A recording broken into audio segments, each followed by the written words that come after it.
Assalamu alaikum friends. Sadaf is here with the new episode of the book Revive Your Heart in Book Listening series. Our second part is started creating a cohesive Muslim community, and here is chapter number 3, that is criticism. So without wasting time, let us start. In this reminder, inshallah, I just want to share with you one small section from a very small surah. Surah Al-Asr is probably a surah you have heard many talks on, many reminders on, and it is important we remind ourselves of the wisdom that is encapsulated inside this very beautiful surah. In one sense, it is a summary of the entire Quran. You can say it is a summary of the entire religion of Islam. All we have to do to succeed in this life, or more accurately, all we have to do to avoid failure in this life, is decided in Surah Al-Asr. Many times when I give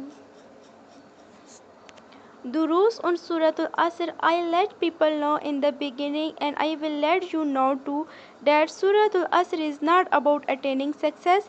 It is not a surah that teaches Muslim how to become successful. It is actually teaching Muslim how not to become failure. There are teachers, when they start course, they give advice. Here is what you do to get an, here how you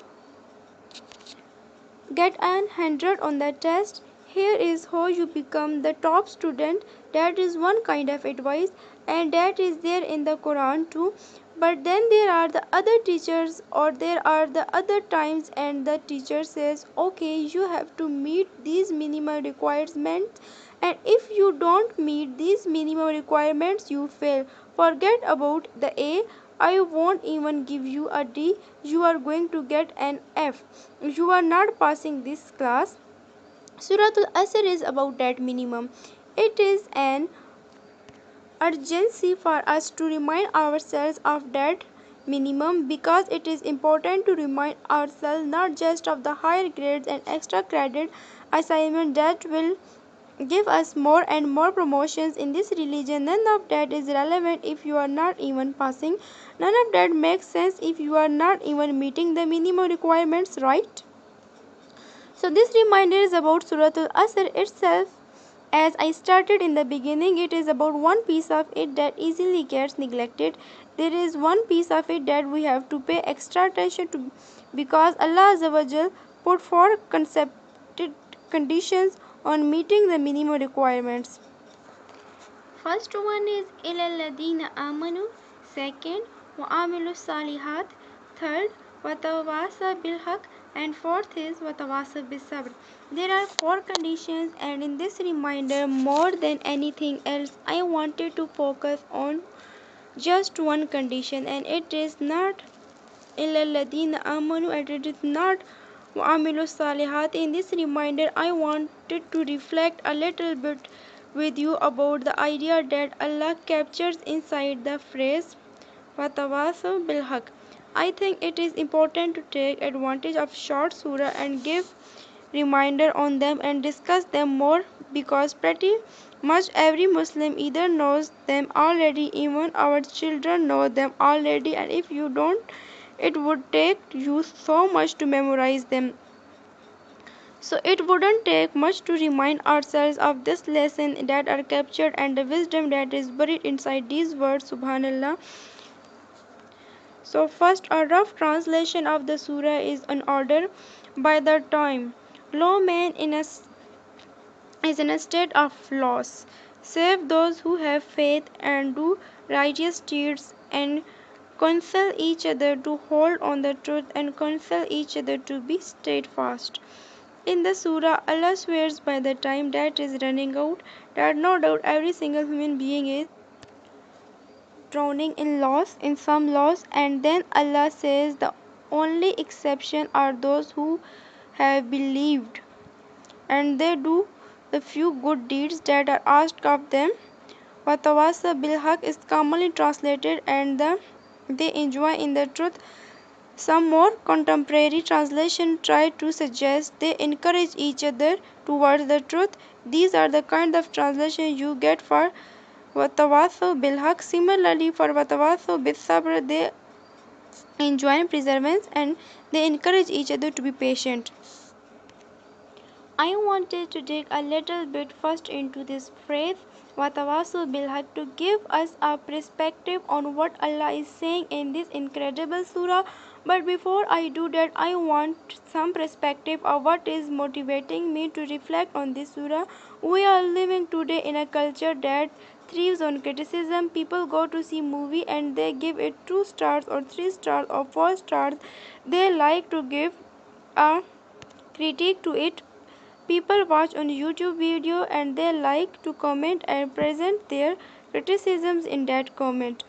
People post something on Facebook and others comment and critique and offers their counter opinion, like the Arabic saying goes.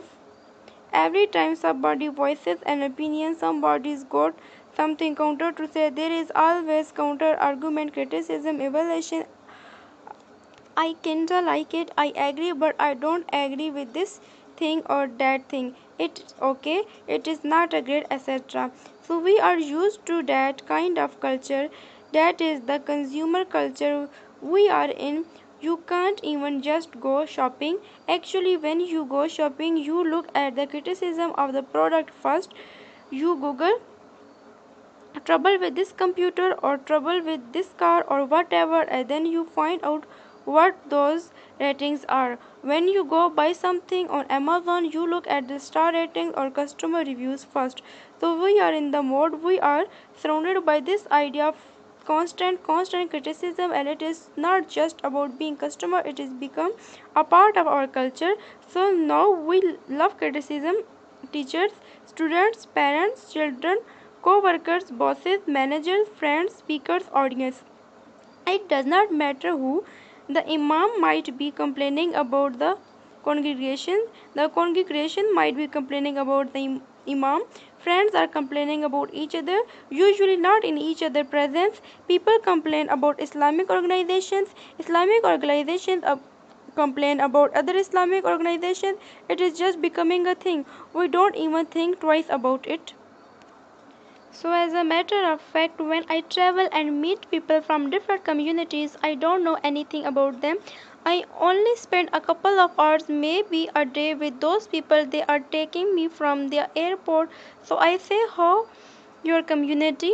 They say, mashallah, it is good, but we have got a lot of problems. And then there is a list of 20 criticisms. So it begins with the mashallah and alhamdulillah, but we are programmed to almost constantly think about criticisms. If you look at the kinds of comments, the kinds of communication that are especially public nowadays because of social media, but even in a regular TV media and even in our common discourse, most of the time that we are talking about is criticism.